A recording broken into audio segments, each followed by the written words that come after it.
Porch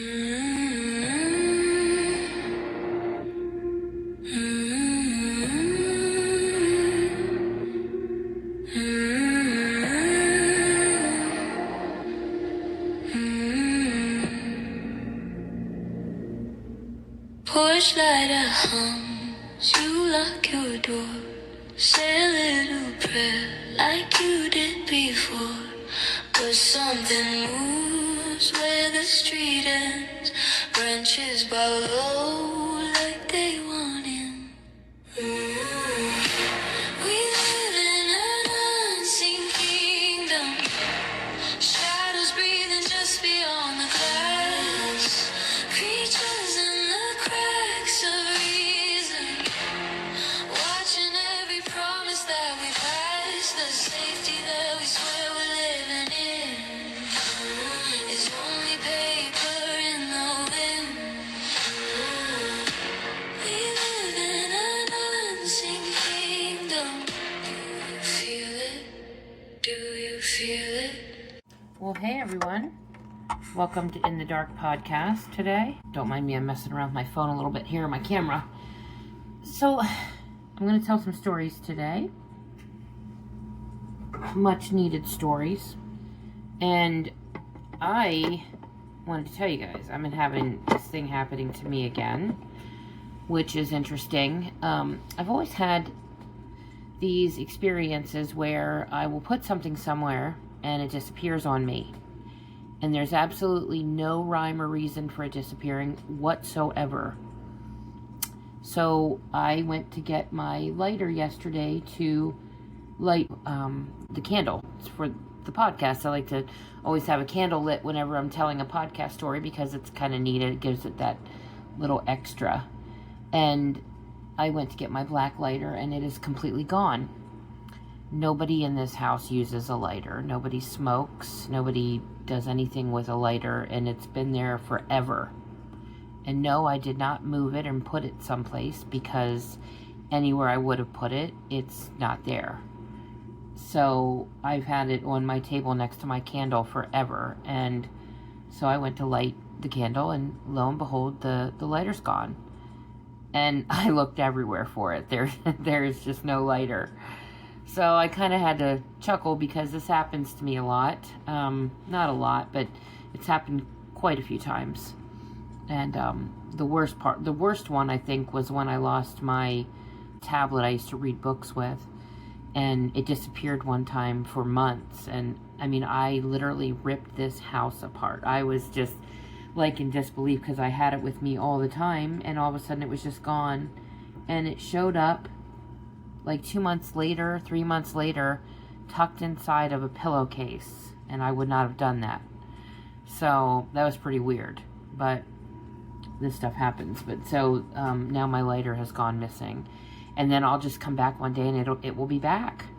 So that's kind of how this works. It drives me absolutely nuts. But that's what happened last night. And that's just awesome. So the first story is called The Shadow Stag in the Northern Woods. I don't know if you guys know anything about the shadow stag. This is the first I have ever heard of a shadow stag. I did not know this was a thing, but apparently it is. This story came from a man named Daniel who used to hunt in the northern part of New York, not far from the Canadian border. It wasn't a tourist area, more like the kind of woods where you can walk for hours and not hear another person. Daniel had been hunting those woods for years. He knew the trails, knew the patterns, and nothing out there really surprised him anymore. Until one evening, just before dark. He was about a mile in, sitting still and waiting during that quiet time before the light starts to fade. That's when Daniel saw it. At first he thought it was just a deer standing between the trees. A big one, but nothing impossible. Then he noticed something. It wasn't moving. It wasn't grazing, wasn't shifting, just standing there watching. Daniel said that alone was strange. Daniel said that alone wasn't strange. Deer do that sometimes, but something about it didn't sit right, so he raised his scope to get a better look. And that's when it changed. Not physically, but in the way his brain understood what he was seeing. It was too dark, not brown, not gray, just dark, like it was pulling in the shadows around it. And the antlers didn't look right either. They were too wide, too uneven, like branches that had grown wrong. Daniel lowered the scope and looked again with his own eyes. It was still there. But now it was closer, and he hadn't seen it move. That's when the feeling hit him. Not fear, but that deep, quiet instinct that he shouldn't be there. Daniel stood up slowly, careful not to turn his back. The thing tilted its head, but not like a deer. It was too smooth, too controlled. Then it took a step forward. No sound, no crunch of leaves, nothing. Just closer. That's when Daniel left. He didn't run, he didn't panic, he just walked fast and didn't look back. When he finally reached the edge of the woods, Daniel turned around. Nothing was there, just trees. He never saw it again, but later when Daniel mentioned it to someone local, they didn't laugh. They just said, "You saw the stag." When he asked what that meant, they told him something he never forgot. It's not an animal, and if you see it, it already saw you first. And that was it. That was interesting. I've never heard of that before. It's an interesting...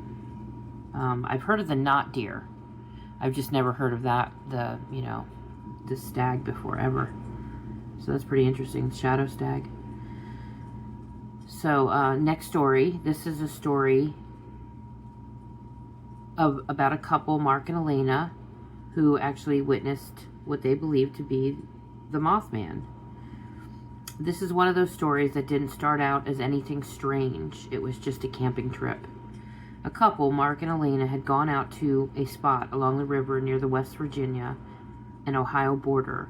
Not an official campground, just one of those places locals know about, with a few fire pits and a narrow path down to the water. It was a clear night, full moon, bright enough that Mark and Elena didn't need a flashlight to see where they were walking. There were a few other people camping nearby, but by the time this happened, everything had quieted down. Fires burned low, no voices, just the sound of the river moving. Mark and Elena decided to walk down to the water, not far, just enough to be out of sight from the others. They were talking, laughing, just enjoying the night.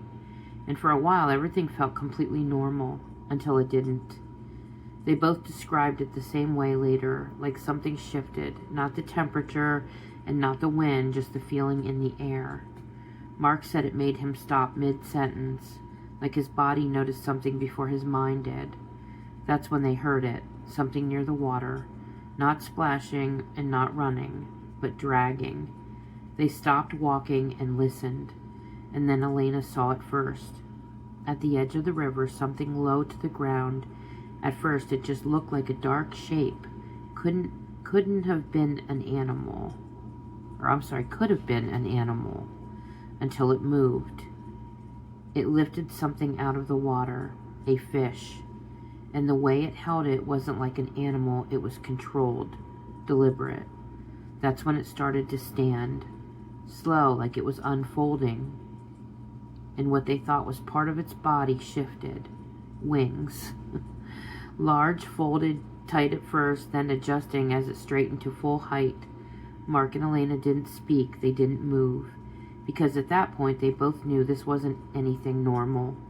Then it turned, and they saw its eyes, catching the moonlight, not glowing bright, but just enough. Enough to know it was looking directly at them, not surprised and not startled, but it was aware. They stepped back, slow at first, then faster, and that's when it moved, not toward them, but up.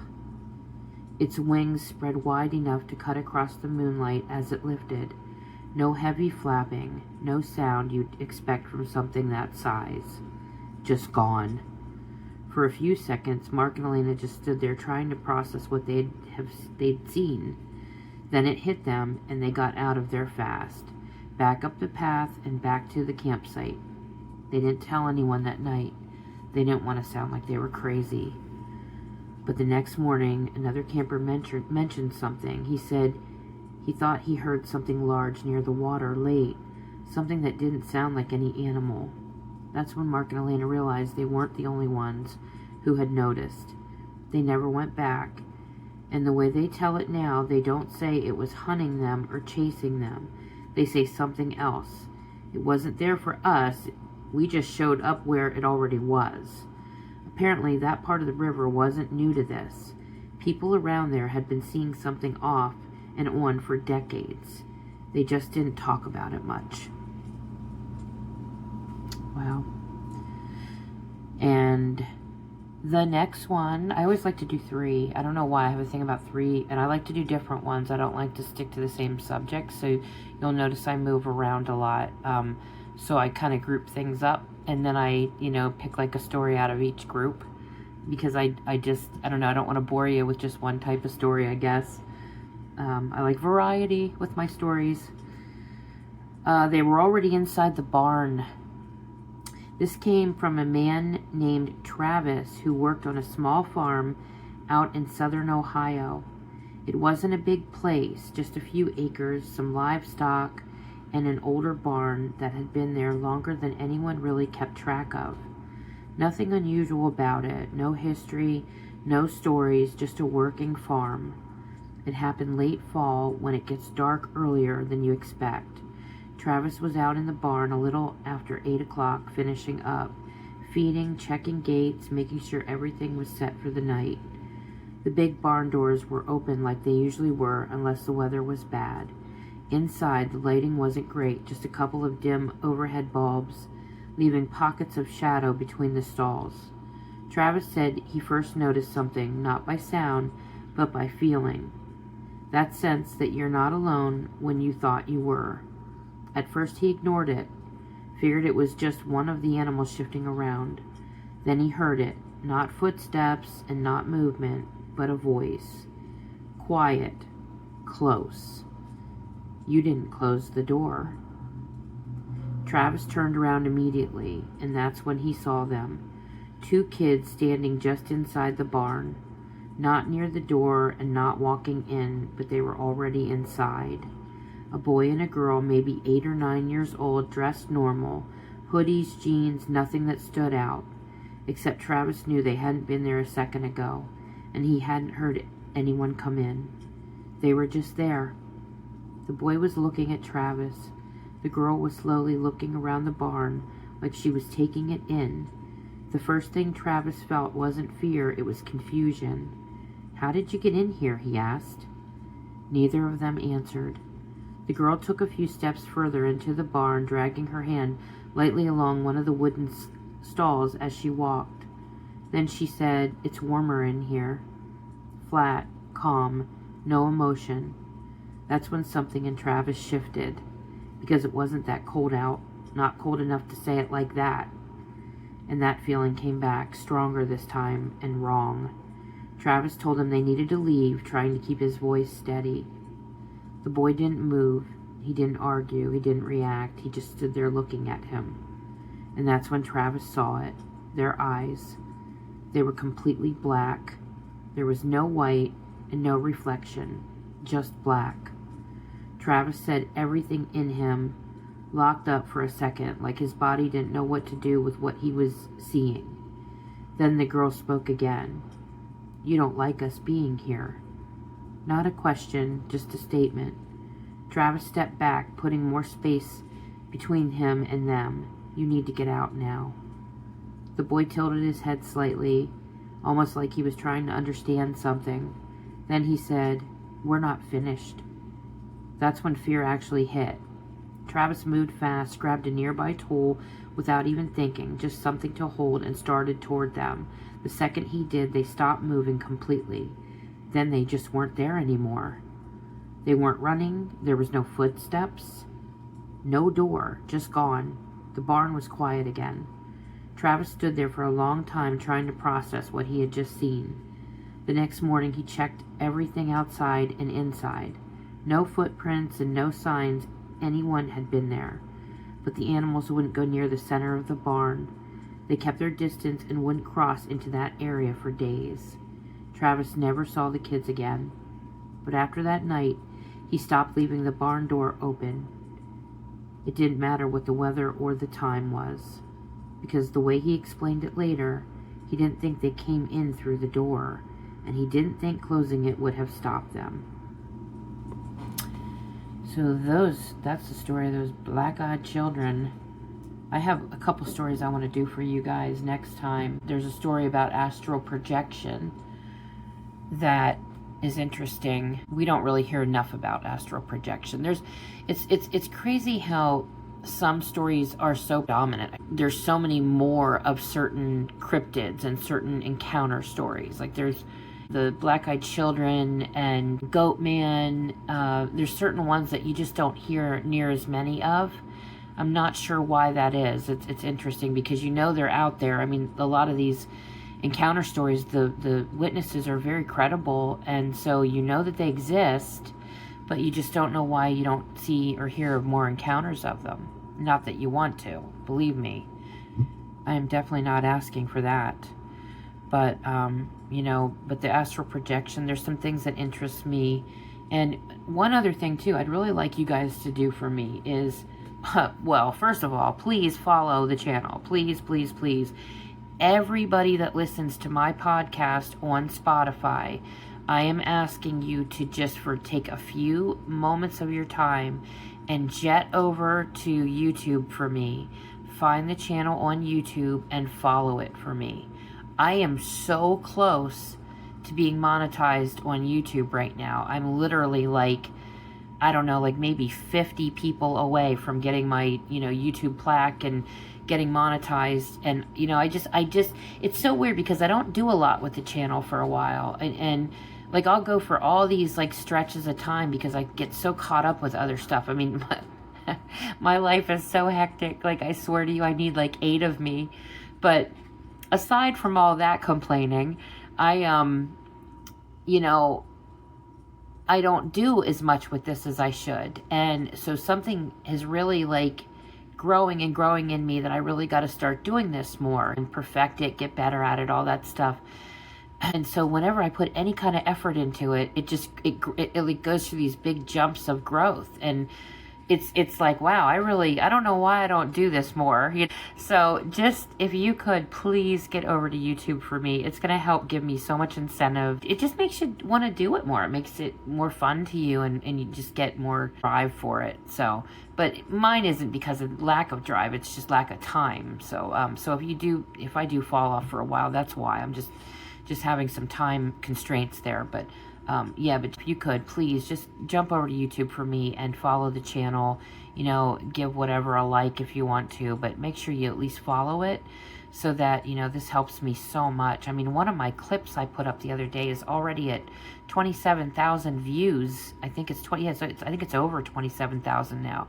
Just a clip I just put up 3 days ago. And I was shocked when I saw that. I was like, wow, that's really cool. So it does grow, but I just got to put a little bit more time into this and get some really good stories. So the other thing I wanted to tell you or ask you is, if you would, you can interact with me, and I think you can do it on the channels. Well, obviously on YouTube you can make comments, and on Spotify you can send comments through too.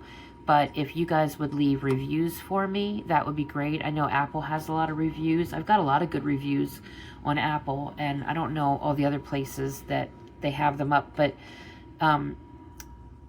just get engaged with it and tell me what kind of stories you're interested in.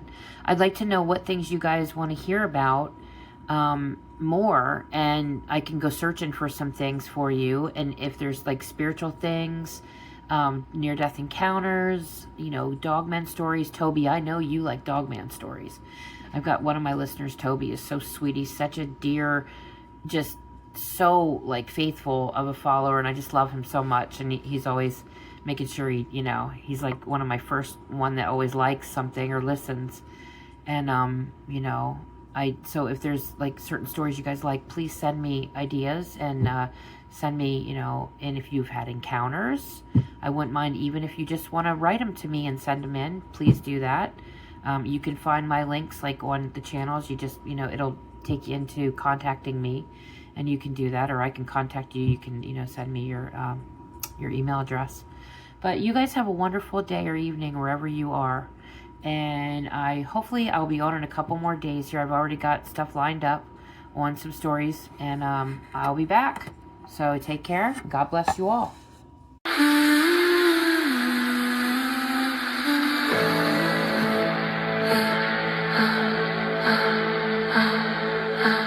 Porch light hums. You lock your door. Say a little prayer like you did before. But something moves where the street ends.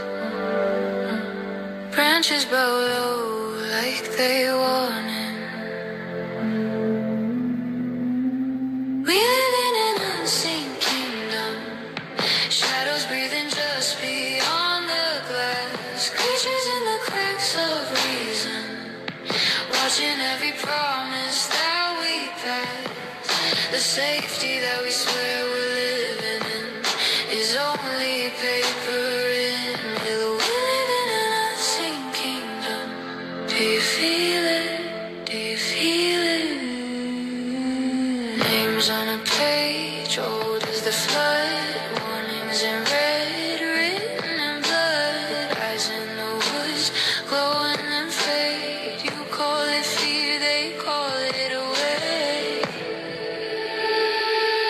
We live in an unseen kingdom. Shadows breathing just beyond the glass. Creatures in the cracks of reason, watching every promise that we pass. The safety that we swear we're living in is only paper in. We live in an unseen kingdom. Do you feel it? Do you feel it? Somewhere else, some growing, some slipping when the church bell rings. Every verse, every line says this world is not just mine.